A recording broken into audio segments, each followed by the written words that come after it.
نفع نقصان کا مالک نہیں، اور جن کو تم پکارتے ہو ان کی کمزوری کی کیفیت بھی قرآن نے بیان کر دی۔ آئیے ذرا اس حقیقت کو سامنے رکھتے ہوئے ایک منظر آپ کے سامنے رکھنا چاہتا ہوں۔ وہ منظر ابھی میں چھٹی گزار کر آیا، لاہور میں داخل ہونے کے بعد ہر بس اس منظر کو پیش کرتی ہے۔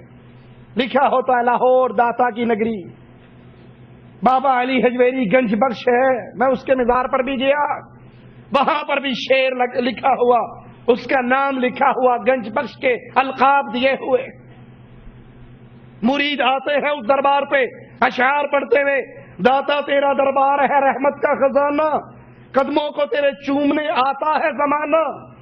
ایک اور کہتا ہے میرے مرشد میرے آقا، میرے داتا میرے آقا میرے خواجہ، میرے مرشد میرے داتا میرے آقا میرے خواجہ، میری بگڑی بنا دو تم نے لاکھوں کی بنائی ہے۔ کوئی کسی طرح پوج رہا ہے، کوئی کسی طرح پوج رہا ہے۔ سرکاری ذمہ داران نے بھی وہاں پر سونے کا گیٹ لگایا ہوا، کروڑوں روپے غریب مسلمانوں کے خرچ کر کے داتا کمپلیکس بنایا ہوا، اور اس کو داتا کا لقب دیا ہوا کہ یہ داتا ہے، سب کچھ دے سکتا ہے، سب کچھ چھین سکتا ہے، جس کو جو چاہے دے دے، جس سے جو چاہے چھین لے۔ اس علی حجویری کو داتا گنج بخش کے نام سے یاد کیا جاتا ہے۔ داتا دینے والا، وہ شفا دے، وہ بیماری دے، وہ عزت دے، وہ ذلت دے، وہ حکومت دے، وہ حکومت چھینے، وہ کھانے کو دے، وہ بھوکا اور پیاسا رکھے، اس کو داتا کہتے ہیں، جو صرف عرش والا اللہ ہے۔ اس قوم نے اس کو چھوڑا، اپنے الہ کو چھوڑا، بناوٹی الہوں کو وہ القاب دیے، ان کو وہ کام دیے، ان کے ذمے وہ صفات لگائی جو صفات صرف عرش والے اللہ کی۔ یہ کلمہ، یہ لفظ داتا ہندی کا لفظ ہے، ہندوؤں کے ہاں آپ نے سنا ہوگا، خاص طور پہ میرے انڈیا والے بھائیوں نے دیوتا، ہندوؤں کے ہاں دیوتا ہوتا ہے، تقسیم کے بعد ادھر داتا ہوتا ہے ادھر دیوتا ہوتا ہے۔ پہلے سارے دیوتا ہی تھے، پھر بٹ گئے، بٹوارا ہو گیا، داتا ادھر رہ گیا، داتا ادھر آ گیا، تھوڑے سے فرق کے ساتھ۔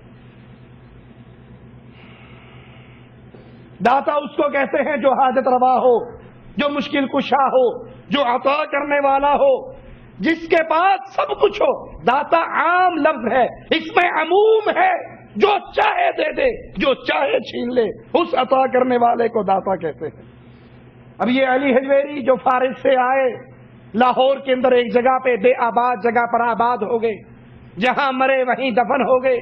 اس میں بھی اختلاف ہے کہ جہاں عرس ہوتا ہے وہاں پر بابا جی کی قبر ہے بھی یا نہیں۔ صحیح روایت کے مطابق اس کی قبر لاہور کے قلعے میں ہے، اور یہاں پر خالی کوئی پوج رہے ہیں۔ لیکن لفظ داتا سیم وہ لفظ ہے جس کو ہندو اپنے دیوتا کے لیے استعمال کرتے ہیں، جو معنی دیوتا کا ہے وہی معنی داتا کا ہے۔ بابا کے مرنے کے بعد دکاندار تو ہر جگہ پہ نظر آ جائیں گے، مجاور بیٹھ گیا، ڈیرا لگا لیا، نذرانے شروع ہو گئے، جھوٹی کرامتیں شروع ہو گئی، اور اس کرامتوں کے ذریعے پھر شرک پھیلنا شروع ہوا، پھر حکومتی سرپرستی ہوئی، داتا کمپلیکس بنا، سونے کے دروازے لگے۔ لاہور میں جس دن اس بابے جی کا عرس ہوتا ہے، بچے دودھ سے بلکتے ہوئے روتے ہیں، اور سارا دودھ بابے کے عرس پہ نیاز دی جاتی ہے۔ اور ان سے کہو یہ بیمار بچے، یہ بوڑھے، یہ مریض، ان کو بھی دودھ دے دو۔ کہا جی آج کا دودھ سارا بابا جی کے نام ہے، جس کو وہ داتا کہتے ہیں، اور داتا کہنا شرک ہے، کیونکہ داتا صرف اللہ کی ذات ہے۔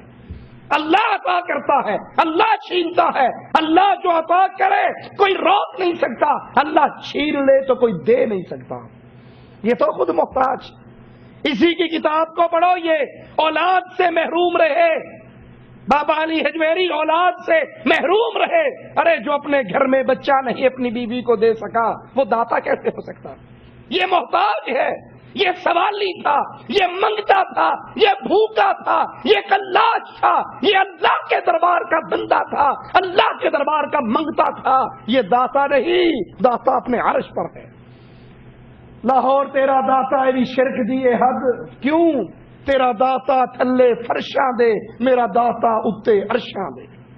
تو نے اس کو داتا مانا جو مر گیا، جس کے کپڑے پھاڑنے پڑے، جس کو ننگا کیا گیا، جس کو نہلایا گیا، جس کو استنجے کرائے گئے، جس کو وضو کرایا گیا، جس کو غسل کرایا گیا، جس کو کفن میں لپیٹا گیا، کندھوں پہ اٹھایا گیا، اس کا جنازہ پڑا گیا، اس کو قبر میں دفن کیا گیا، جو کپڑے نہ اتار سکے، جو غسل نہ کر سکے، جو کفن نہ پہن سکے، جو لوگوں کے کندھوں پہ سوار ہو کر قبرستان میں جائے، وہ منگتا ہوا کرتا ہے، وہ بندہ ہوا کرتا ہے، وہ فقیر ہوا کرتا ہے۔ داتا اپنے عرش پہ ہے، یہ مردہ داتا نہیں ہو سکتا۔ اور اگر ان داتاؤں کی، ان پنجتن پاکوں کی آپ نے تاریخ پڑھنی ہو تو قوم نوح کی تاریخ پڑھ لیجئے۔ سب سے پہلے قوم نوح نے 5 داتا مانے، پنجتن پاک مانے۔